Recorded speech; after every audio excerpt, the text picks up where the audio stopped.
That's us making homemade body armor.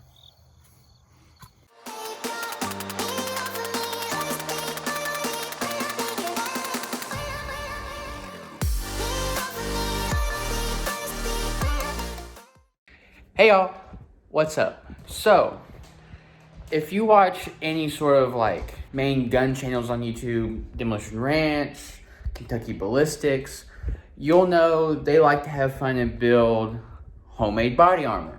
So, this week, just like the boat videos, me and Gabby are gonna try and make our own body armor and see which one is better. So, let's do it. Since we are going to do it like the boat videos, we are going to actually put up the black little screen like we did last time, so neither me or Gabby can see which the other is doing. So now we're going to explain at least what each of us are thinking for how we're going to do this in private, so we do not see which each person does. And there are two parameters while doing this. First one being, it has to stay under $30 per person. And number two, it has to be under 3.5 inches. And the other one is it has to be under 3.5 inches in width or thickness. For my idea, I'm going to get two 1x4s. One's gonna be in the front. Then I'm going to have some kind of cloth, maybe a blanket, fold it up a little bit, with thick. Going to set a piece of metal, maybe sheet metal, something hard in the middle of that. Then on the back side of that, might get some Flex Seal. It's softer and it can mold almost. Then finally, I'm gonna finish off with another 1x4. And I think that should be under 3.5 inches, pretty cheap, and able to stop a bullet. What's up? We're back. I saw a YouTube video where you take two ceramic tiles, you duct tape them separately, and then you get two hardcover books about the same size of the tiles, and you duct tape them all together. So, and in this video, he was able to shoot it, and the tile would shatter, but usually the tile behind it would catch the bullet, or that would also, both tiles would shatter, but the hardcover books would catch it. So I think that is gonna beat Jameson this time. So, because I know I didn't beat Jameson last time with the boat video. So we're out to get him. Good job. So now that we have all of our, or we know what we're gonna do, now it's time to go get it, build it. Okay, so it is currently 10:15 at night, so it's a little late, and we're gonna try at least do some of it, probably not all of it, but we got our supplies, got our materials, and now we're gonna see and talk about what we actually got. And as you can tell, we have set up the black screen to hide ourselves from one another. But if you can tell, Gabby now has her supplies too. Who knows what she has? As you can tell, some duct tape and some, looks like tiles. But we will both talk about what we got and at least try and do some of it tonight. So this is my little station to build the impenetrable body armor. And so my materials, most of my materials actually came from home, and so it saved me a lot of money in the long run. So, old blanket, it's gonna be one of my layers, thick fabric. The next, I have a piece of sheet steel, 16 gauge, 8x24, and I'm thinking that's gonna be what helps me win. And then, from the boat video, a little bit of Flex Seal. I'm hoping that gooiness will help do something, I guess. In total, that was $24. Hopefully, we'll win. I got two hardcover books. I got two things of duct tape that came in a pack together. And then I got two ceramic tiles. But my total was about $21. So under that $25 budget. So, and Lucy's gonna help me. Lucy. So what I have to start doing is I have to duct tape both these pieces of ceramic tile individually, and then I'll combine it. So, and then Lucy's gonna help me again.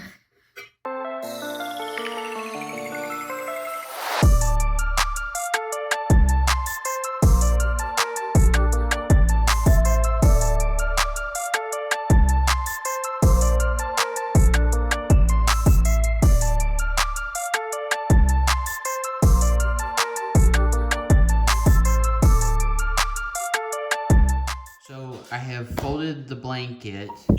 So that's actually gonna make it compact, but once we screw the pieces of wood on each other side, it's gonna make it tighter and harder to get through. So the Flex Seal wasn't working that good on the actual steel, so Gabby was nice enough to actually lend me some of her duct tape. We're gonna try to work some magic.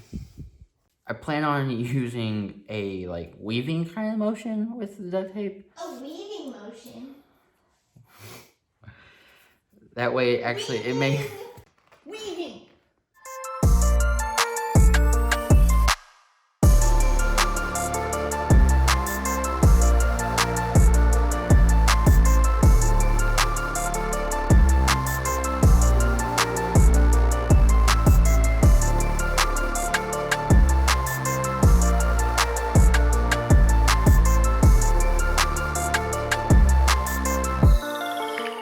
So I've wrapped the actual steel in duct tape, or at least a little thin layer, but I'm thinking I'm gonna wrap this around the steel and then tape that, make that stronger.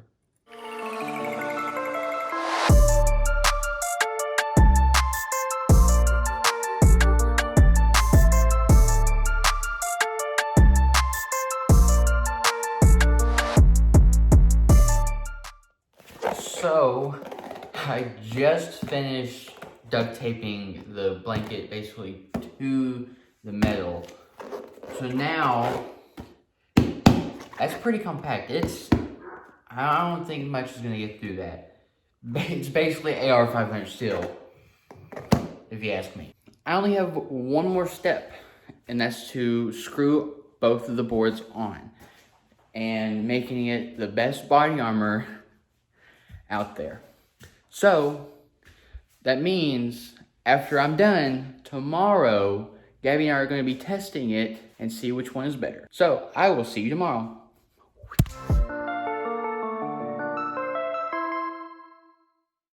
Okay, so we just now finished our, if you want to call it, body armor. And I have put a piece of particle wood, or really thin wood, not really particle wood, but thin wood, with that 12 gauge steel, a little blanket that we didn't use, and some wood, and then we duct tape it all. But let's see, it had to be under 3.5 inches, and that's definitely under 3.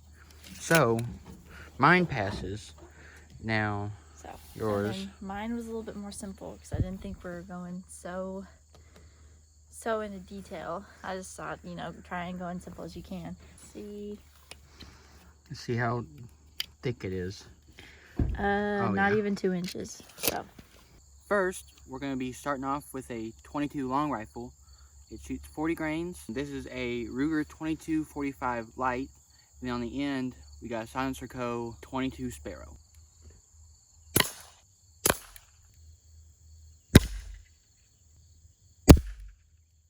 So we're gonna check Jameson's first. You can see right here where the bullet entered. Now, moment of truth. Of course, there's nothing back there. There's no bump, no nothing. So. Now we can't tell where it actually stopped because of all the duct tape, but at least it stopped. Okay, and moment of truth for mine. So you can see where it entered right there, and I can feel a bump. Nothing. Is there at least a bulge? Nope, no bulge either. So now we have a Glock 17 Gen 4 with 9mm shooting 115 grain full metal jacket.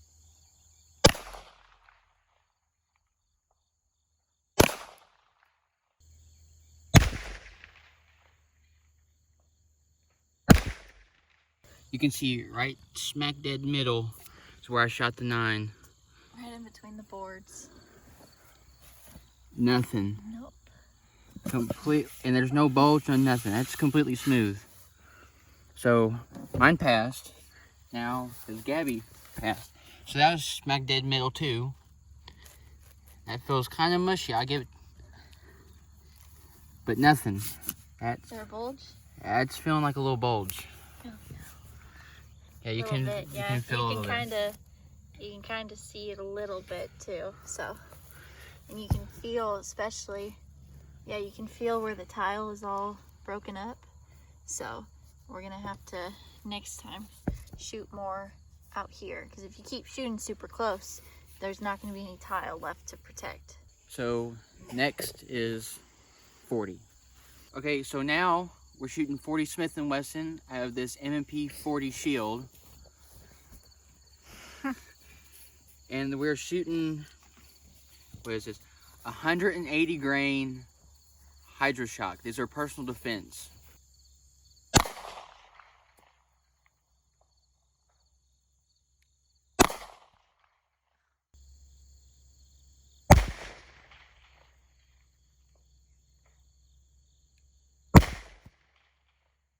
Alright, so I actually shot mine and shot hers, but hers, when I shot, was a little bit off. I kind of missed hers a little bit, so we're going to do that. Do hers again.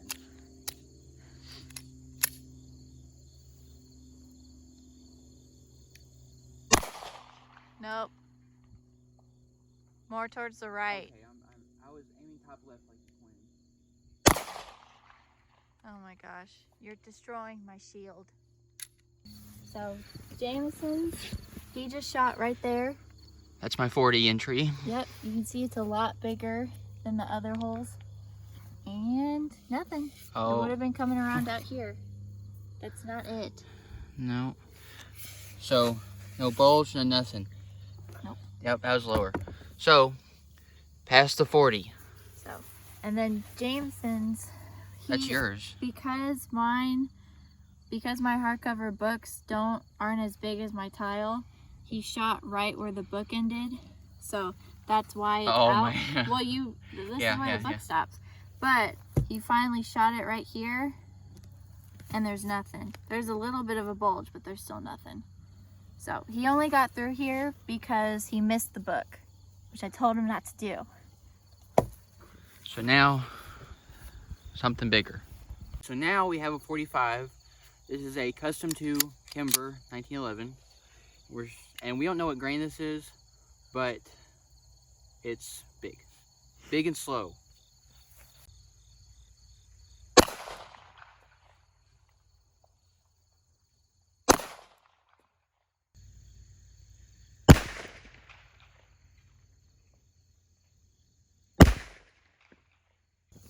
Okay, so my 45 went in right here. As you can tell, it's bigger than the others. But if you flip it over, nothing. Completely still. Everything's perfect. Now, on Gabby's, you can tell I hit right here. That was it, right? Mm-hmm. Was it? Or that one? Yeah, that's it. This one right here. So this is where I shot at Gabby's. But nothing. But there is a big bulge there. I will say that's a big bulge. Now we have a 12 gauge. This is a Hopkins & Allen Arms Company. This was made between 1868 and 1916. So we're thinking this was made in 1906. But out of it, we're shooting 12 gauge, 2 3/4 of an inch with 1200 velocity, 1 1/8 of an ounce with 7.5 shot.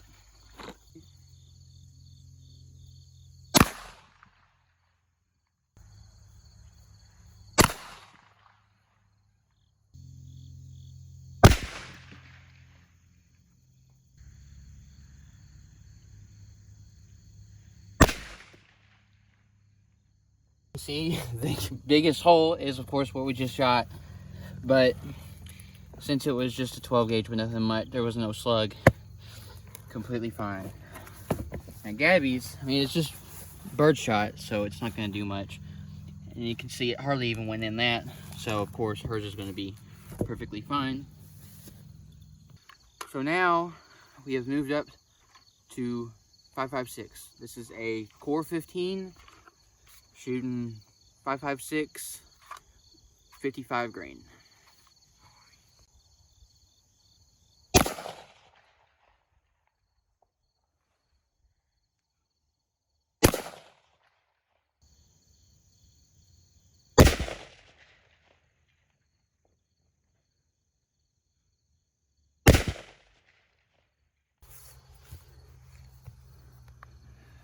Okay, so I'm thinking that's that 5.56 bullet. And yep, right through it. Clear as day. So, mine's dead. Now, honestly, I'm gonna guess Gabby's, it just went right through. Right there. Oh, yeah. Yeah. So, wow.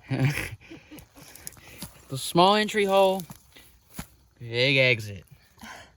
It went through its rounds. And I'm pretty sure this equals up to a level 2 armor. Okay. So, that means Gabby's is also a level 2 if I'm right.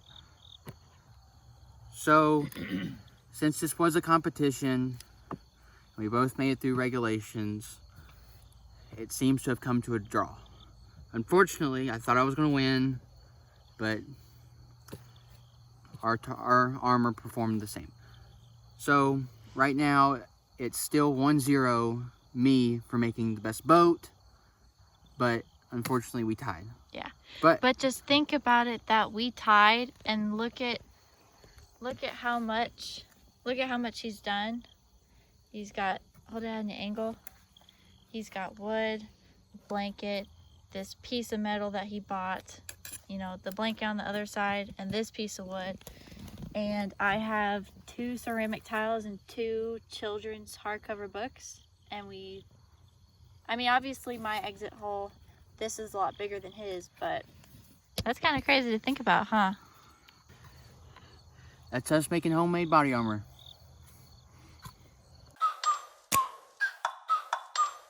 Like, ride with me if you ride with me, you can slide with me if you feel like 550 on the 5 sticky, come get high with me, that's a deal, right? Ride with me if you ride with me, you can slide with me if you feel like